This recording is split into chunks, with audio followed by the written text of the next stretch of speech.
പോലീസിനെ ബോംബെറിഞ്ഞ് വധിക്കാൻ ശ്രമിച്ചുവെന്ന കേസിൽ CPIM സ്ഥാനാർത്ഥിയടക്കം 2 പേർക്ക് തടവ് ശിക്ഷ. പയ്യന്നൂർ നഗരസഭയിലെ LDF സ്ഥാനാർത്ഥിയും DYFI നേതാവുമായ വെള്ളൂർ കാർമലിലെ 35 വയസ്സുള്ള VK നിഷാദ്, അന്നൂരിലെ 35 വയസ്സുള്ള TCV നന്ദകുമാർ എന്നിവർക്കെതിരെയാണ് ശിക്ഷ വിധിച്ചത്. വിവിധ വകുപ്പുകളിലായി 20 വർഷം കഠിന തടവും 2.5 ലക്ഷം രൂപ പിഴയുമാണ് ശിക്ഷ. എന്നാൽ ഇരുവരും 10 വർഷം ശിക്ഷ അനുഭവിച്ചാൽ മതി. തളിപ്പറമ്പ് അഡീഷണൽ സെഷൻസ് കോടതിയുടേതാണ് വിധി. കേസിൽ ഇരുവരും കുറ്റക്കാരാണെന്ന് കഴിഞ്ഞ ദിവസം കോടതി കണ്ടെത്തിയിരുന്നു. അതേസമയം കേസിലെ മറ്റ് 2 പ്രതികളായ വെള്ളൂർ 6 വയലിലെ 36 വയസ്സുള്ള A മിഥുൻ, ആലിൻകീഴിൽ കുനിയേരിയിലെ 38 വയസ്സുള്ള KV കൃപേഷ് എന്നിവരെ കോടതി വെറുതെ വിട്ടിരുന്നു. 2012 ഓഗസ്റ്റ് 1 സംഭവം.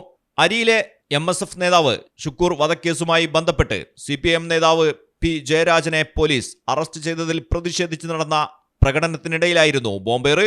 ശിക്ഷാവിധി 1-ാം പ്രതി നിഷാദിന്റെ തെരഞ്ഞെടുപ്പ് പ്രവർത്തനങ്ങളെ ബാധിക്കില്ലെന്നാണ് നിയമവിദഗ്ധരുടെ വിലയിരുത്തൽ. നിഷാദ് DYFI പയ്യന്നൂർ ബ്ലോക്ക് സെക്രട്ടറിയും നിലവിൽ പയ്യന്നൂർ കാറമേൽ വെസ്റ്റ് കൗൺസിലറുമാണ്.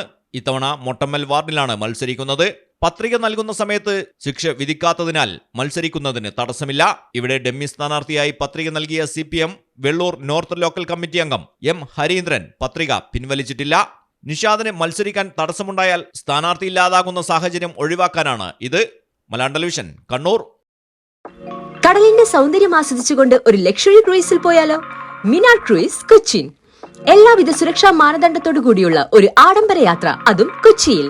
യാത്രയ്ക്കൊപ്പം ഭക്ഷണവും വിനോദ പരിപാടികളും, business meetings, family gathering, birthday parties, college trips, അങ്ങനെ പലവിധ ഗ്രൂപ്പ് ആക്ടിവിറ്റീസിനും പ്രത്യേക പാക്കേജുകൾ.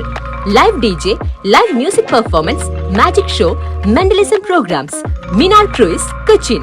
ഫോൺ 8089 021 666 7034 191 993.